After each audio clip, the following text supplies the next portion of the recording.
कि आप सभी लोग बहुत अच्छे होंगे। मेरा नाम है दिवाकर बिंद। आप सभी का मैं स्वागत करता हूं अपने YouTube चैनल जिसका नाम है स्टडी लेवर दिवाकर। इसमें हम बात करेंगे प्रश्नावली 1.2 का। ठीक है, कक्षा 10 की यूपी बोर्ड या सीबीएसई बोर्ड एनसीईआरटी पढ़ाया जा रहा है, जिसमें 1.1 का हम इसमें सॉल्व करेंगे। जिसमें पहला क्वेश्चन है इस प्रकार से है। ठीक है, पहला क्वेश्चन प्रश्नावली कितना है 1.2 का। प्रश्नावली 1.2 का इसमें देखिए क्या कह रहा है, निम्नलिखित संख्याओं को अभाज्य गुणनखंडों के गुणनफल के रूप में व्यक्त कीजिए।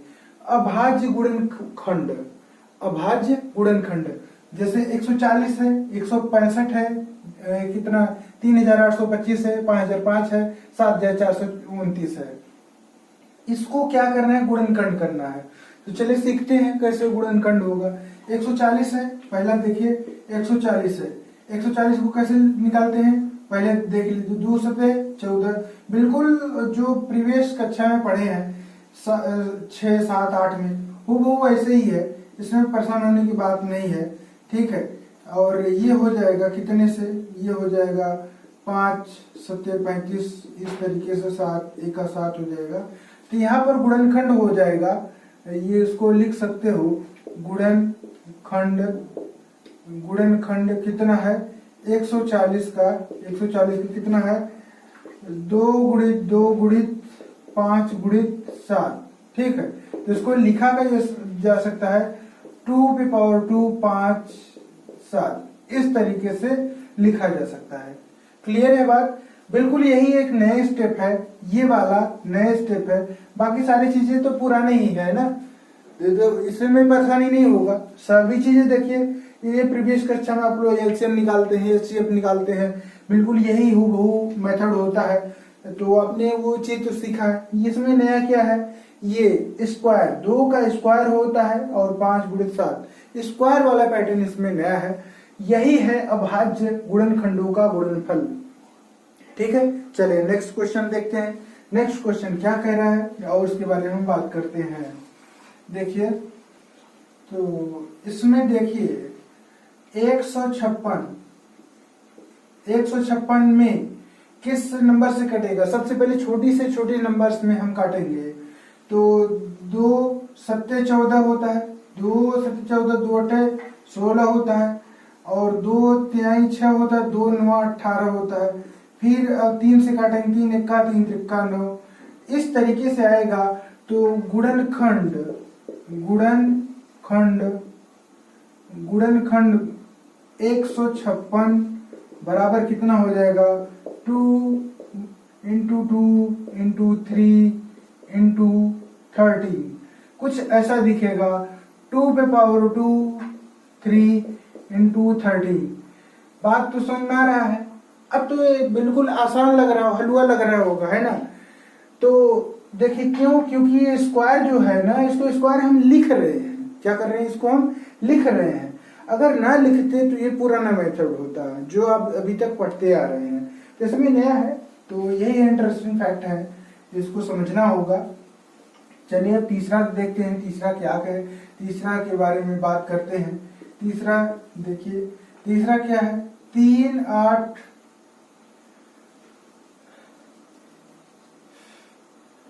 3 8 2 5 किस नंबर से कटेगा। सबसे पहले 3, सबसे छोटी इकाई से काटते हैं। 3 का 3, 3 दूनी 6, 2 बचा 7 1 21, और कितना बचा यहाँ पर 21 ना, यहाँ 1 बच रहा है। 3 5 15, देखिए लास्ट में 5 है और 3 में भी 5 आता है। 3 6 12, 3 दूनी 6। ठीक है, 3 दूनी 6, 1 बचा, 3 5 15, ये रहा।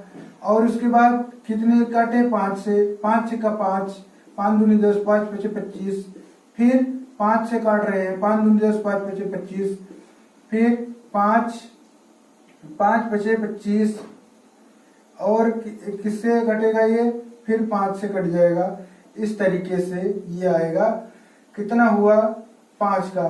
तो गुणनखंड बराबर कितना हो जाएगा, गुणनखंड बराबर कितना हो जाएगा, ये हो जाएगा 3 गुणित 3 गुणित 5 गुणित 5 गुणित 5 गुणित 5 कितना हो जाएगा?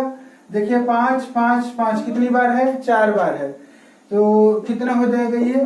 देखिए तो 3 पर स्क्वायर गुणते 5 पर कितना है? 1 2 3 4 5 4 ठो है ना, तो ये हो जाएगा। तो बात समझ में आ रहा है कितने की बात हो रही है?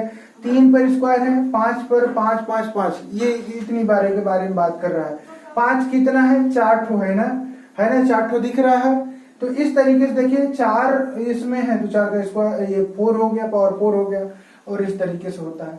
ठीक है, चलिए हम आगे चलते हैं, देखते हैं आगे क्या कह रहा है।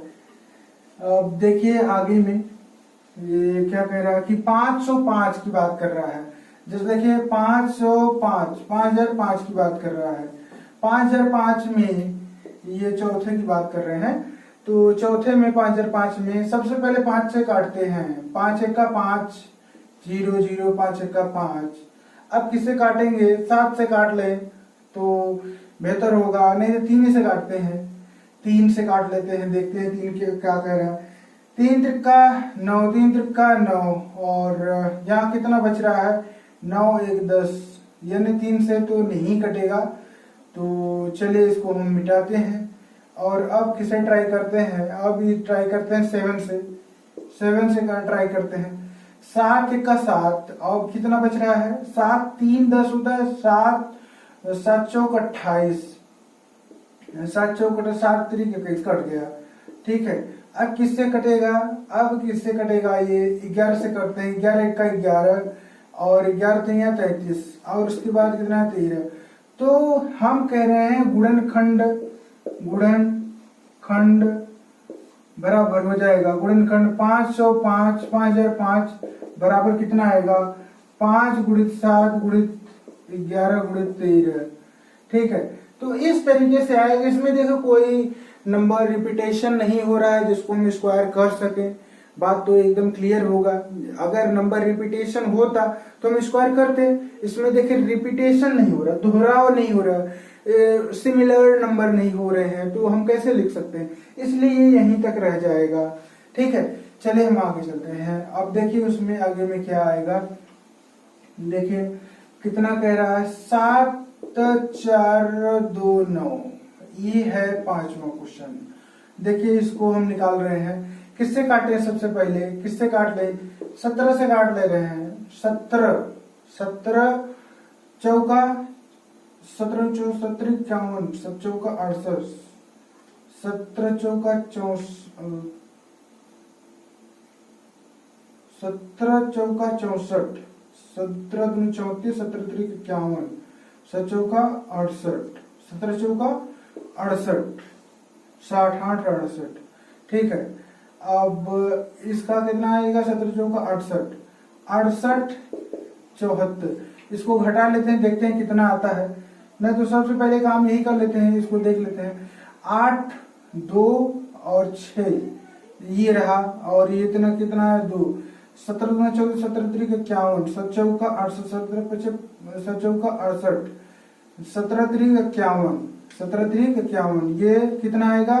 ये 1 आएगा, ये 1 आएगा। फिर उसके बाद 9, 17 14 17 51, 7 चौका 68, चौका 102, 17 119, 17 7 119 पूरा कट गया है।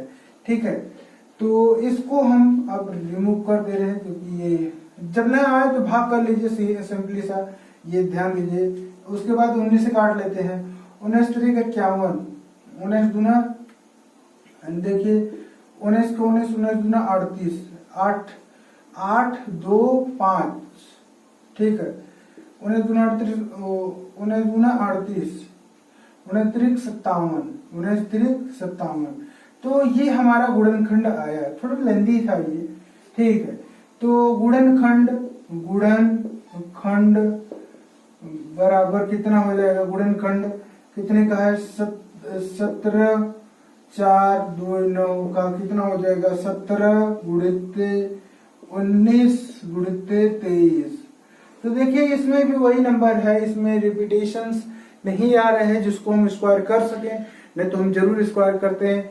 चलिए अब नेक्स्ट क्वेश्चन की ओर बढ़ते हैं, देखते हैं नेक्स्ट क्वेश्चन क्या कह रहा है, इसके बारे में हम बात, ये क्वेश्चन क्या कह रहा है और ये कैसे सॉल्व होगा इसके बारे में हम बात करते हैं। देखिए, पूर्णांकों के निम्नलिखित युग्मों के HCF और LCM ज्ञात कीजिए। क्या ज्ञात करना है? HCF और LCM ज्ञात करना है तथा इसकी जांच कीजिए कि दो संख्याओं का गुणनफल इतना होता है। LCM बराबर HCF इंटू LCM है, यानी गुणनफल भी ज्ञात करना है, साथ में LCM और HCF भी ज्ञात करना है। इसमें क्वेश्चन हम नहीं लिखे हैं, उस क्वेश्चन को हम लिख दे रहे हैं, उसको देख लीजिए। कितना है? 26 और 91।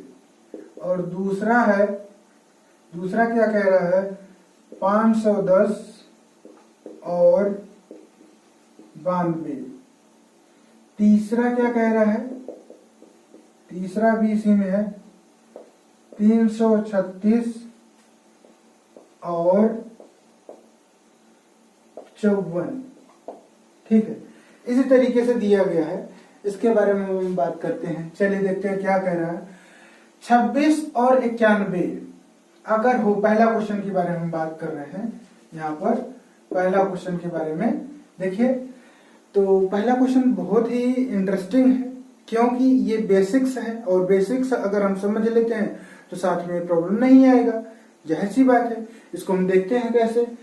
तो 26 और 91 को देख लेते हैं एक बार। देखिए, ये होगा 26 और 91। कितना है? 26 और 91। तो क्या निकाल लेते हैं? सबसे पहले 26 का अभाज्य गुणनखंड निकाल लेते हैं। 26 का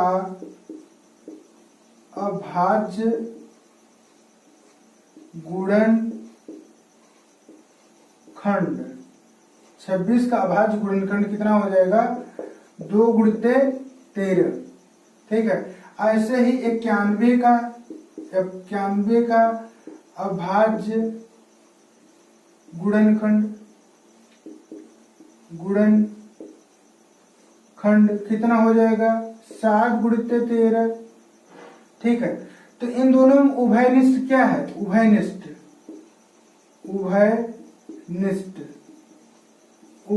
कितना है? 13 है। उभयनिष्ठ 13 है, जिसको हम HCF कहते हैं। क्या कहते हैं? HCF कहते हैं। और LCM कितना हो जाएगा? LCM कितना हो जाएगा? LCM में लोएस्ट कॉमन फैक्टर, लोएस्ट कितना है? 2 है, उसके बाद 7 है, उसके बाद 13 है। ठीक है, ये 13 है इस तरीके से। तो अब आगे चलते हैं। देखिए आगे में क्या कह रहा है। अब देखिए, दो संख्याओं का गुणनफल, अब दोनों का गुणनफल निकाल लेते हैं, यानी दोनों संख्याओं का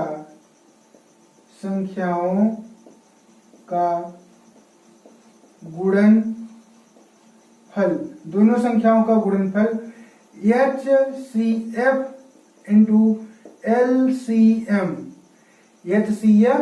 LCM है। तो दाएं पक्ष और बाएं पक्ष हम क्या कर लेते हैं? बराबर कर लेते हैं। दोनों संख्याओं का गुणनफल कितना होगा? तो निकाल लेते हैं। 13 क्या हो जाएगा? HCF कितना है? 13 इंटू LCM कितना है? 2 गुणित 7 गुणित इतना, तो कितना हो जाएगा? इसको जो है इस तरीके 182। इसका देखिए, इसका कितना हो जाएगा? 182। इसका अगर गुणन करेंगे तो 182 आएगा इस तरीके से। ये हो गया, इसको हम बायां पक्ष कह सकते हैं, बायां पक्ष। अब दायां पक्ष के बारे में बात करें तब हम बात कर सकते हैं कि दो संख्याओं का गुणनफल, दोनों संख्याओं का गुणनफल। ठीक है, दोनों संख्याओं का गुणनफल कितना होगा? 26 गुणित 91 कितना हो जाएगा? 2399। इसका अगर गुणा करेंगे कितना आएगा? और इसका भी अगर गुणा करेंगे 2399 आएगा। तो दोनों का क्या होगा, एलसीएम और एचसीएफ दोनों बराबर हैं। और इस तरीके से दोनों संख्याओं का गुणनफल, इस चीज को जरा नोट करें, तो दोनों संख्याओं का गुणनफल बराबर है, साथ में एचसीएफ और एलसीएम भी बराबर है। इस तरीके से कह सकते हैं दोनों पक्ष बराबर हैं, दोनों पक्ष कह सकते हो ऐसा, दोनों पक्ष बराबर हैं, ठीक है, बराबर है, ऐसे कह सकते हो। तो देखिए इसमें क्या था, बेसिक्स में अगर हम बात करें, सबसे पहले आपको क्या करना है, दोनों का क्या करना, अभाज्य गुणनखंड निकाल लेना है, ठीक है ना। अभाज्य गुणनखंड आ जाएगा, उसके बाद कॉमन फैक्टर निकाल लेते हैं, उभयनिष्ठ निकाल लेते हैं, एचसीएफ आ जाएगा, एलसीएम आ जाएगा। उसके बाद वही चीज कर लेंगे, बायां पक्ष और दायां पक्ष में हम क्या करें, इक्वेट कर लेंगे। बात समझ में आ रहा है। अब चलते हैं इस वाले क्वेश्चन पर, उसको देख लेते हैं, उसको और अच्छा समझ में आ जाएगा, सही है ना।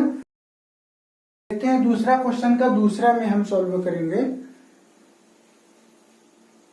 चलिए देखते हैं दूसरा क्वेश्चन का दूसरा में हम सॉल्व करेंगे।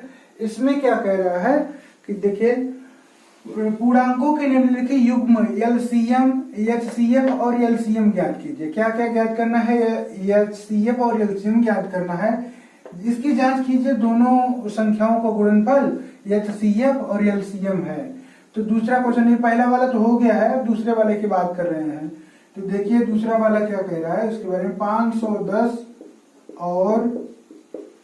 और कितना है, 92 है, ठीक है ना। तो सबसे पहले क्या निकाल लेते हैं, 510 का के अभाज्य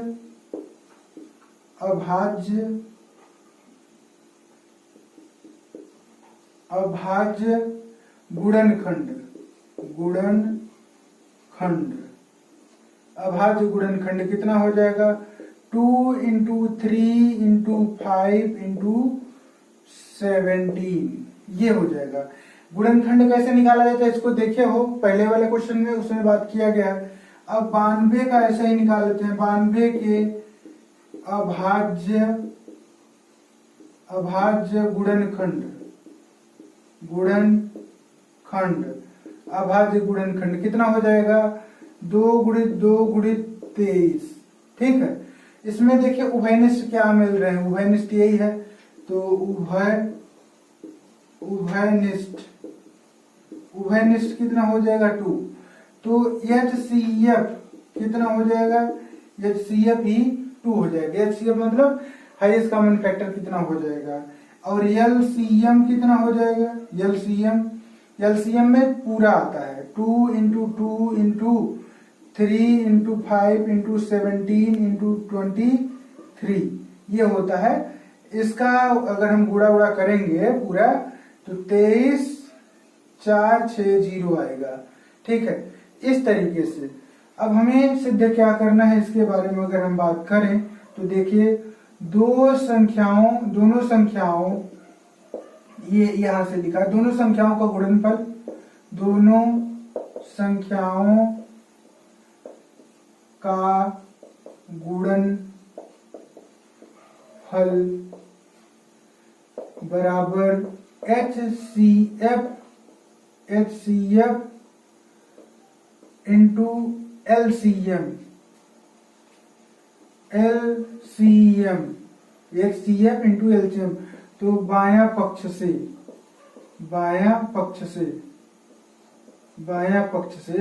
की हम ज्ञात कर रहे हैं, दो संख्याओं का गुणनफल निकालते हैं।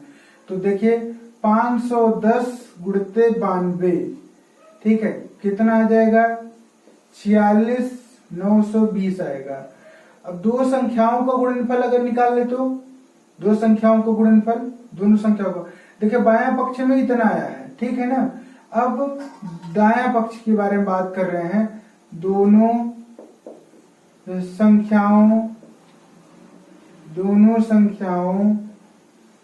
का गुणनफल,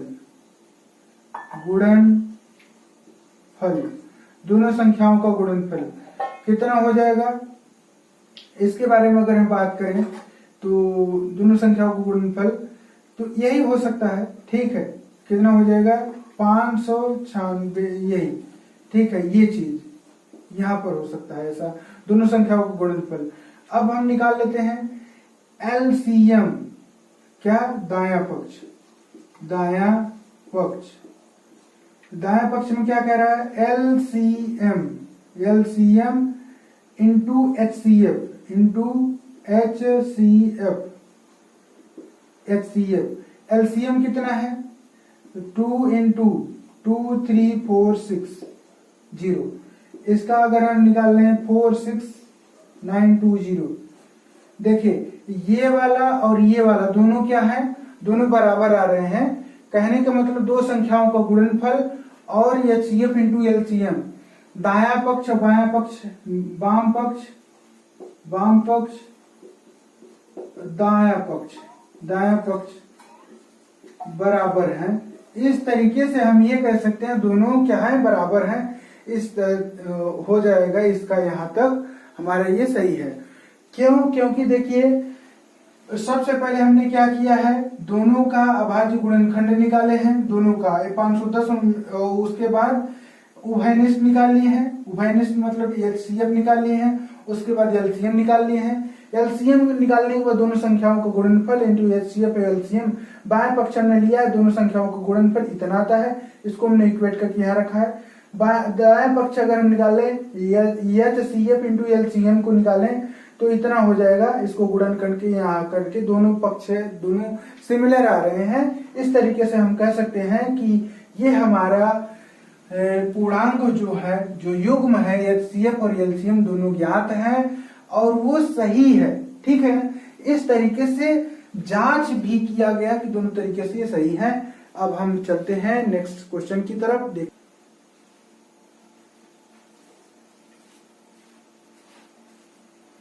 चले देखते हैं इस कड़ी के दूसरे क्वेश्चन में, तीसरा क्वेश्चन के बारे में हम बात कर रहे हैं। देखिए इसमें क्या कह रहा है, 336, ये तीसरा क्वेश्चन है। 336 का सबसे पहले क्या निकाल ले, अभाज्य गुणनखंड निकाल ले। 336 का अभाज्य गुणनखंड,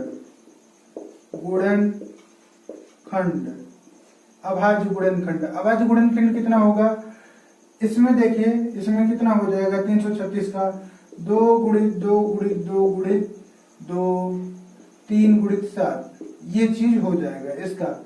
अब देखते हैं 54 का, 54 का अभाज्य गुणनखंड कितना हो जाएगा, 2 गुणित 2 गुणित 2 गुणित 3, 3 गुणित 3, 3 गुणित 3, ठीक है। तो उभयनिष्ठ क्या होगा, उभयनिष्ठ कितना हो जाएगा, 2 गुणित 3 बराबर कितना हो जाएगा, 6। एलसीएम क्या निकाल लें, पहले एचसीएफ निकाल ले रहे हैं, उसके बाद एलसीएम के बारे में बात करेंगे। एचसीएफ कितना होगा, 6। एलसीएम कितना हो जाएगा, एलसीएम हो जाएगा 2 गुणित 2 गुणित और 2 गुणित, कितने 2 हैं, 2 4, और उसके बाद 3 कितने हैं, 3 है, 3 है, उसके बाद 7 7 है। इसका गुणनखंड कितना आएगा, इसका आ जाएगा 3 गुणित 2 4, ठीक है, इतना आ जाएगा एलसीएम। अब हम बात करते हैं, क्या कह रहा, दोनों संख्याओं का गुणनफल, दोनों संख्याओं का गुणनफल बराबर क्या हो जाएगा, HCF into LCM, HCF into LCM. तो बायां पक्ष दोनों संख्याओं का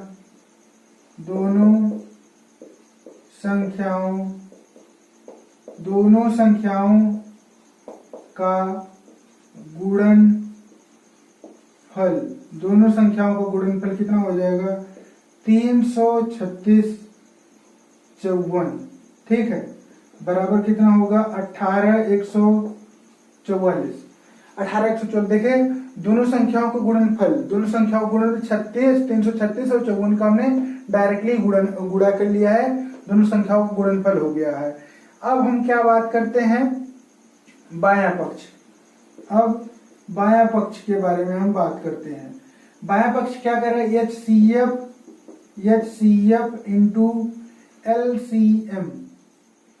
HCF कितना है, देखिए HCF कितना है, HCF हमारा है 6 गुणित, और LCM कितना है, देखिए 30-24 कितना है, 30-24। इसको हम गुणा करेंगे तो 18 इतना आ जाएगा। इस तरीके से कह सकते हैं बायां पक्ष बराबर दायां